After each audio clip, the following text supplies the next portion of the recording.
Are you struggling with chronic fatigue and the stomach issues that come with it, and you just wish someone would tell you what you should and shouldn't eat to heal? Well, if so, you're going to love this video today titled The Chronic Fatigue Syndrome Diet, What to Eat for CFS Recovery. This is what I learned after spending tens of thousands of dollars on gut health specialists and holistic nutritionists to help me heal chronic fatigue, lower inflammation, and get my energy back. So I think you're going to dig it. And we're going to do it on the computer, so that way you can both read and listen to it, since that's what I would have wanted when I was healing. So with that said, let's get started.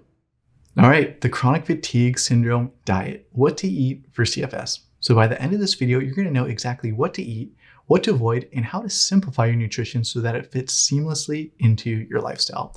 To make things super easy, I've also created a chronic fatigue shopping list that you can download at the link below this video. So let's jump in. Here's what we're going to cover: why you must optimize your nutrition for healing, the worst foods for recovery, the best foods for recovery, and then last, the ultimate shopping list for healing. So first, here's why you must optimize your nutrition for healing. Your body can't heal if it doesn't have the raw materials to rebuild. Food isn't just fuel, it's information. Each bite you eat is either helping you heal or it's holding you back. I wasn't always the healthiest guy, I'll be honest. I was a 2 to 3 coffees a day guy for over a decade, and in college I was literally the rockstar energy rep, handing out cases and drinking way too many myself. And then while I was trading, I did too much snow, which probably hurt and fried my nervous system. And when I traveled for 6 years, I drank too much. While my girlfriend and I ate decently well, we definitely drank more than we should have. I remember tracking my drinks for a week while living in Mexico and realizing I had 27 in a single week. This wasn't college or spring break or anything. This was a regular week. Not good. So as you can see, yeah, I wasn't exactly the poster boy for health. So if you're starting with a less than perfect diet, or if you feel overwhelmed by all the conflicting nutrition advice out there, I get it. I've been there. And I'm not here to judge, I'm here to help.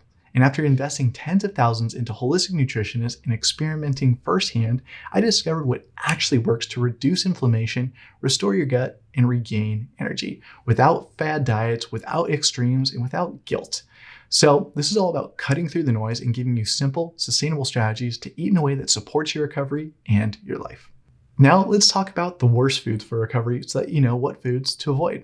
Some foods spike inflammation, disrupt your gut health, and cause energy crashes, even if they seem harmless. So these are the biggest recovery roadblocks right here. The first is ultra-processed foods. Fast food, artificial sweeteners, industrial seed oils like canola or soy, we want to stay away from those. Next, we want to stay away from high sugar and refined carbs. These spike your blood sugar and cause crashes. This could be from cereal, white bread, pastries, or sodas. So we want to stay away from these as well, at least while we're trying to heal. Also, common food sensitivities: gluten, dairy, excess caffeine, or alcohol. Be aware of how your body reacts to all of these. Most people don't do good with any of these. Most people don't do well with gluten or dairy or excess caffeine or alcohol. So at least while you're healing, you don't have to get rid of these for forever. But if you want to heal as fast as possible, I would pull these out of your diet, at least for the next 1 to 3 months. And if you're unsure of what's affecting you, do a 3 to 30-day elimination reset. Cut out common triggers, then slowly reintroduce them to see how you feel. Now let's talk about the best foods for recovery so that you know what foods to prioritize, because healing nutrition doesn't need to be complicated. So first, you want to focus on nutrient-dense, anti-inflammatory foods. Basically, you want to eat whole foods, organic when possible, that fuel your recovery and not deplete you. You want to focus on getting in good proteins, things like wild-caught fish, grass-fed meats, pasture-raised eggs, and collagen. And don't worry, I'm going to give you that full shopping list later on in this video, but I just want to give you a high level of some key ones that are really going to help you out. Healthy fats, so some of these great ones include olive, coconut, and avocado oil. Those are all great. Ghee, avocado, nuts, and eggs. And then low inflammation carbs, like sweet potatoes and squash, leafy greens, coconut, and fermented foods, including sauerkraut, kefir, and pickles. So that's it on a high level, just a one-slide screenshot for you. So if you could remember this and you only remember this, this is really going to help you with dialing in your foods for recovery. But now I'm going to give you the ultimate shopping list for healing. So let's jump into it. So in terms of protein sources, here is what I'd recommend. Grass-fed beef, bison, or lamb. You could also throw in some wild-caught fish and seafood. In terms of salmon, sardines, and cod, just keep fish to 2 to 3 times a week just because it's got that high mercury content. Pasture-raised chicken and eggs, beef jerky, just make sure it's sugar-free. Bone broth, collagen protein, and plant proteins like hemp and chickpea. Those are the protein sources that you want to be looking at when you're shopping. Next, you want to dial in your healthy fats. So this is what I recommend for your healing. Olive, coconut, and avocado oil, ghee, avocado, almond butter, eggs, nuts. Not all nuts, but here are some usually safe ones for most people. Again, you want to test them with yourself. If you don't feel good on them, don't eat them, of course, but these test pretty well with most people. Almonds, pecans, hazelnuts, macadamia, pine, pistachio nuts, seeds, buckwheat, chia, flax, hemp, pumpkin, sunflower. And again, you want to test these. So for example, with me, with buckwheat, if I have like a little bit of it, my stomach's fine. If I have a bunch of it, for example, if Jess makes cookies with it and then pancakes with it, I'm not fine. So again, listen to your body. Coconut yogurt, unsweetened. These are some great brands: Cocoyo, Cocojune, or Colina. Cashew yogurt, unsweetened. Forager is a great brand for you there. Almond yogurt, unsweetened. Kite Hill, which is like a Greek style. That's a great one. Goat cheese and yogurt. I personally don't like the taste of goat cheese, but it's pretty easy on your body. So if you like the taste, awesome, go for it. Sheep cheese and yogurt, and then Miyoko's cheese and butter. So those are the healthy fats I recommend. And again, you can find this shopping list in the PDF version right below this video. Next, low inflammation carbs and fiber. So I suggest leafy greens, any kind of lettuce, but we want to stay away from kale and spinach if possible. Cruciferous vegetables, broccoli and cauliflower are great for most people. Again, listen to your body. For me, I don't do well with cauliflower. It makes me all farty and bloaty, so I like to stay away from it, but my lady Jess, she loves it. Other veggies: artichoke, asparagus, sprouts, celery, chard, cucumber, fennel, endives, mushrooms, or onions. Root vegetables too: sweet potatoes, yams, and carrots. Start off with these a little bit more sparingly. Don't eat them every day at first and kind of work up to them. See if your body does well with them. I know when I was at my worst, I couldn't really deal with potatoes or sweet potatoes at all.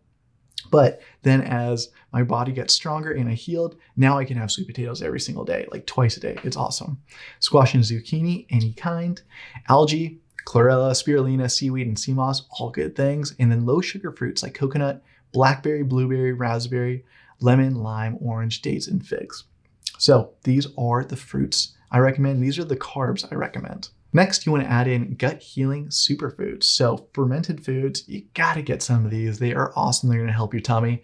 Sauerkraut, kimchi, and pickles. I suggest you have these at least before 2 of your meals throughout the day. It's just going to prepare your digestive system, be able to handle those foods and digest things better.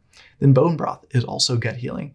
In terms of spices, keep it to these at first: basil, cilantro, cumin, dill, mint, parsley, sage, thyme, turmeric, cinnamon, garlic, and ginger. These are all going to be fine for you.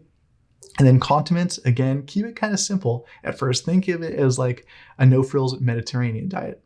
So salt of any kind, Primal Kitchen sauces, like we use their ketchup when we're doing burger night. It's freaking awesome. And Jess does their Dijon pretty much every night of the week. Sweet leaf stevia, coconut aminos, and sugar-free maple syrup. I actually use maple syrup every single day on lunch. I put it on my ground beef. It's awesome. I didn't put it on here, but honey is also a go. Drinks, keep it mostly to water, spring, mineral, or filtered. Coconut water, unsweetened. Coconut milk, unsweetened. Goat milk, unsweetened. Almond milk, unsweetened. Collagen, I personally drink Vital Proteins collagen as a chocolate drink to both bookend of the day, to start the day and end the day. It's a nice little sweet treat. Herbal teas like ginger, chamomile, and peppermint. You kind of want to stay away from the ones that are caffeinated right now. So stay away from the greens, the blacks, and the oolongs. I think oolong might be caffeinated. Sodas, Zevia, or Olipop. Try to keep it just once a week max. And last, miscellaneous. So flour. In case you're a big baker or your wife is a big baker, here are your go-tos: almond flour, baking flour, tapioca flour, and coconut flour. So this has allowed us to basically eat all the foods that we used to love and feel great afterwards. So we do a weekly pizza night that just uses the almond flour for. It's freaking amazing. We do pasta night for a few times a week. We do pizza night a couple times a week. We do banana bread. We do Like the last few days, Jess has been making cookies twice a day for the last few days. Probably not that great for the scale weight. We probably added a couple pounds, but it's so good. So I just want to let you know that you're not going to be missing out on the foods that you used to love. You could still make healthy versions of them. Bread, I suggest base culture buckwheat or Julian Bakery paleo thin bread. So we do base culture. We have a slice or two of it every single day. It's great. Noodles, I suggest buckwheat pasta. Shirataki noodles, if your body can handle it. For me, they just don't feel good, but Jess loves them. Or soba noodles.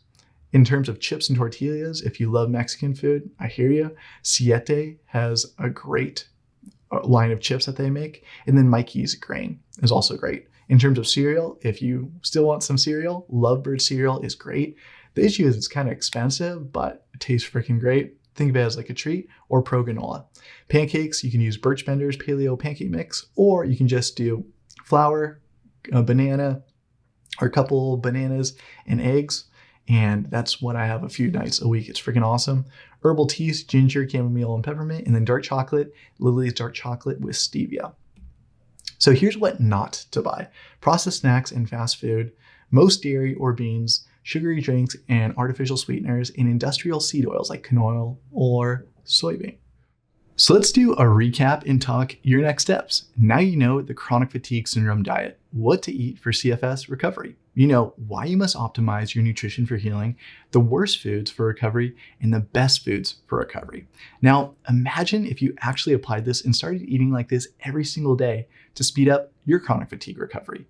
Just imagine waking up with energy again, feeling calm and confident in your recovery, and getting your life back, work, family, fun, and purpose. That's what following this chronic fatigue syndrome diet can lead to. So your action step is to start eating the best foods for recovery, like I shared with you in this video. And to make things super simple for you, I've created a chronic fatigue shopping list that you can download for free at the link below this video. And if you want more help on overcoming chronic fatigue naturally, regaining your health, and achieving total wellness, then I invite you to apply to work with me one-to-one in the links below. And if you like this video, subscribe. I make videos like this every single week, and stay tuned for my video next week where I'm going to show you 7 chronic fatigue exercise FAQs that actually work. I'll see you in that next video.